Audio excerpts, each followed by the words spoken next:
Okay, so you're taking the leap, diving into the world of entrepreneurship. Congrats. It's exciting, sure.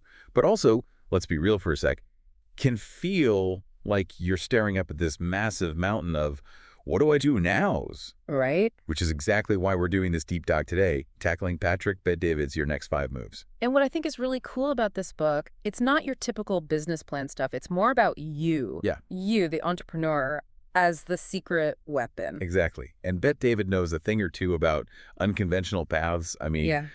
the guy went from living through the Iran-Iraq war as a refugee to CEO. That's Wow. talk about resilience. Yeah, exactly. And I think that's a theme you see throughout the book. Bet David's story is like literally woven into his whole business philosophy. Right. That whole never again mentality, having to adapt constantly and taking control of his own destiny. It's all in how he approaches building a business. Okay, so let's unpack this. Yeah. The book starts with a really unique approach. It's all about you, not just your business plan. Yeah. He even has this thing called the personal identity audit, which, by the way, he talks about how it made him cry while he was doing it. Right. But he said it was a total game changer for him. Oh, absolutely. Yeah. This personal identity audit, I mean, it sounds a little woo-woo at first, but it's actually about asking yourself some really tough questions. Yeah. Like, deep down, what are my core values? What truly motivates me? What am I most afraid of? And like you said, it's not really about the business so much at that point. It's about getting crystal clear on who you are and what you want, both in your life and your business, so you can make decisions that actually align with those things. Yeah, it's like you're building the foundation of your entrepreneurial house before you start slapping on the walls and the roof. Right? Makes sense. Makes sense, yeah. But it's not something a lot of business books even mention, you know? No, they want to jump right into the tactics, right? But the thing is, those bad decisions that you make down the road so often come from not really understanding those things about yourself. Yeah. Not understanding your risk tolerance. Right. Or maybe your values don't line up with the business you're trying to create. He tells this very poignant story about a guy named Sean, Yes. who's killing it, making tons of money, but is completely miserable. Oh, yeah. But David's like, do you want to be on the cover of Forbes or be the best dad you can be? Yeah. And I was like, I felt that. It's so easy to get caught up in the, I don't know, like the traditional definition of success, right? But Sean, he realized what really mattered to him was that work-life balance, being there for his family. Yeah. And but David's point is, your version of success doesn't have to look like everybody else's. And to kind of drive that home even further, Yeah. he has this really unique approach to a board of advisors. Oh, yeah. Now, before you picture like a stuffy conference room, his board of advisors is made up of figures in history. JFK, Einstein, Tupac. I know, right?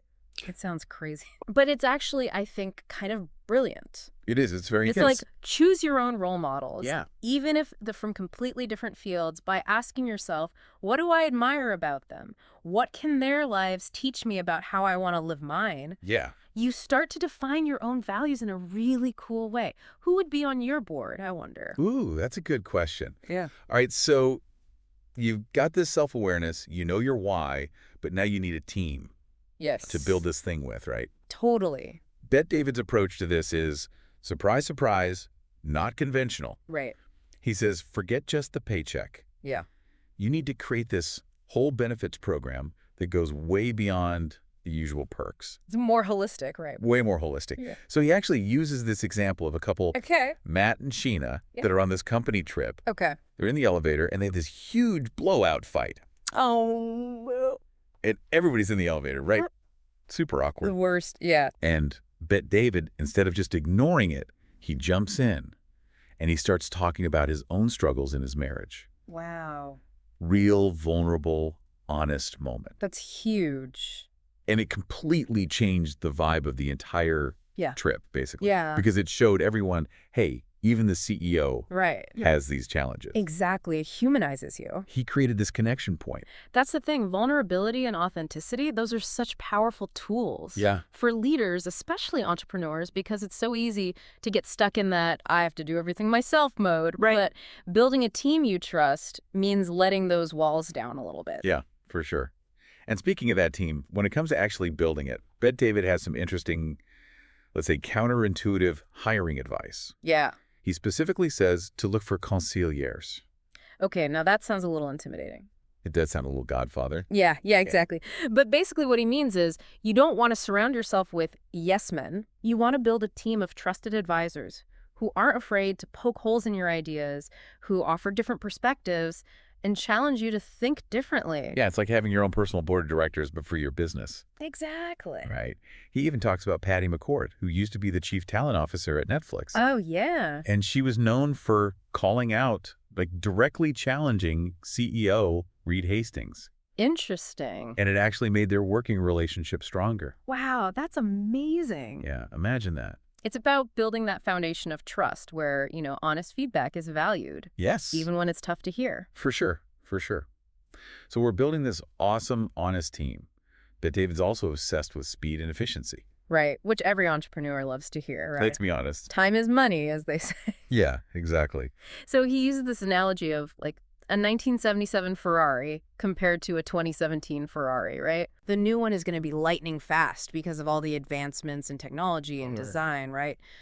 Well, he's arguing that building a business with these really strong systems is like upgrading to that newer Ferrari. You're going to operate on a whole other level. Everything's going to be smoother, faster, more streamlined. You can't have that speed without the trust, though. Right, exactly. It's a recipe for disaster. Yeah. You've got people running off. Harper running off the rail. Exactly. And that's where his whole breakdown of the 4 levels of trust comes in, right? He talks about these levels going from stranger all the way to running mate. Oh, wow. Oh. And so understanding those levels is really key to this whole idea of delegating effectively and actually reducing your urge to micromanage every little thing. Which, as any entrepreneur knows, can suck up all of your time. All of it. It's a disease. But he balances that out with a story about this entrepreneur, Romeo, who leases this super fancy office before he even has like a solid plan for his business. Oh, no. Right? The classic mistake of prioritizing appearances over substance. Yeah. Style over substance. Exactly. And it's a good reminder that while speed is important, sustainability is key, right? And that's why Bet David's all about data-driven decision-making. And he shares this Moneyball moment he had where he realized that 75% of his company's sales were happening in only 6 months out of the year. Wow. So what do you do? Well, he doubled down. He analyzed the data, shifted incentives, and basically eliminated their slow season altogether. Wow, that's amazing. Talk about a game changer. It just shows how understanding your numbers and using them strategically can revolutionize your business. For sure.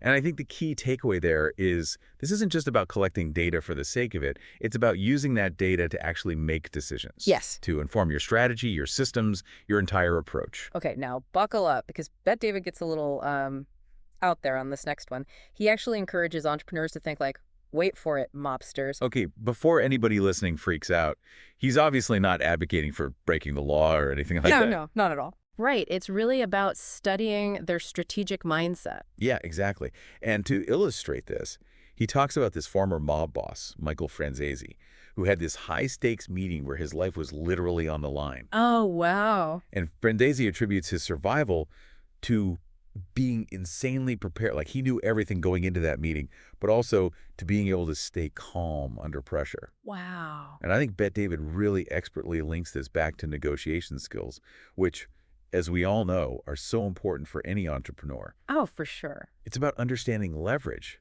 but also recognizing that building a lasting business, a business for the long haul, often means finding those win-win situations. Yes. It's not always about being the toughest one in the room. Absolutely. And sometimes the best deals are the ones where everybody feels good about it. Right, exactly. And to that point, he tells this amazing story about this software CEO who tries to charge him, Bet David, for access that Bet David's company is already providing. I know. Crazy. Bold move. Right. So Bet David basically calls the guy's bluff. And it turns into this masterclass in power dynamics. It's like that quote, the greatest negotiation is the one you never have to have. Oh, I like that. Right. But knowing your worth, having the confidence to walk away from a bad deal, can sometimes be the most powerful move. Totally, totally. And this whole idea of controlling the narrative is huge for him, too, especially when it comes to something like social media. Yeah. He's all about being authentic, but also being bold in how you present yourself and your expertise to the world. And that's where his whole about book dropping comes in, right? Yes, yes. Casually mentioning books you've read in conversation, like almost as a way to showcase what you know without sounding like you're bragging. It's like that subtle flex, but it shows you're invested in learning and growing. Exactly. Like instead of just saying, oh, I'm great at marketing, you can say, after reading Building a Story Brand, Yeah. it really changed how I think about connecting with my target audience. Mhm. It just sparks curiosity and shows you're walking the walk. It's all about controlling your narrative, right? Yeah. You have a story to tell, and by sharing it strategically, you can attract the right people, the right opportunities. But David really wants you to step into that power. Yeah, and he doesn't let you off easy either. But David has lists, like actual lists of questions to ask yourself. And it's Yeah. not just at the end. It's like Right. before you even think about raising capital, before you go into a negotiation, he even has a list of questions to ask yourself before you get married. Oh, wow. Like he's like your own personal risk manager, pushing you to be prepared for every scenario. Totally.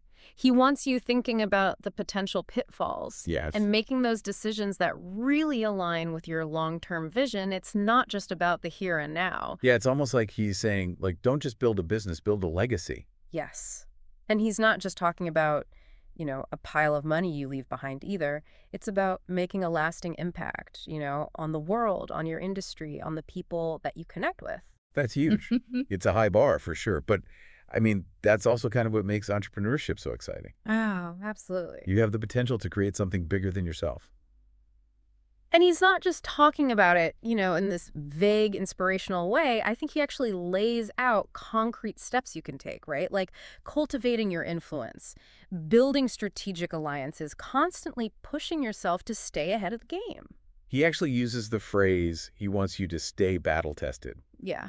which, I don't know, that sounds kind of intense. Yeah. But he's basically saying, you got to be ready for anything. Right. The business world is constantly changing. Constant. You got to constantly be learning, adapting, and even, willing to fight for what you believe in. But it's not always about just being like the toughest ones standing. Right. Bet David's a huge believer in those win-win situations. Yeah. He actually says that true power comes from helping others succeed and not just from beating the competition. A rising tide lifts all boats, right? Yeah, exactly.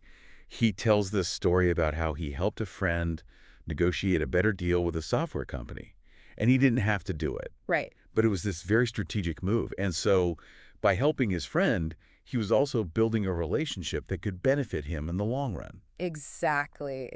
And what happened? Well, that software company ended up waiving fees for Bet David's company and even introduced him to a private equity firm that ended up investing millions of dollars. Wow. Talk about a power move. Right. And it's this whole idea of like, be generous, be helpful, but be smart about it. Yes. You know what I mean? Don't just give your power away, but use it to build these genuine relationships and create those opportunities for everybody involved. I love that. And I think through it all, he really emphasizes the importance of staying true to your values, even when it's hard. Oh, absolutely. It's easy to talk about. It is. It's a lot harder to do. He actually talks about having to fire his top producer, even though the guy was bringing in tons of money. Oh. And, it would have been easier to just look the other way. But I think that decision really showed that he's serious about building an ethical company that represents his values. He wasn't just chasing profits at any cost.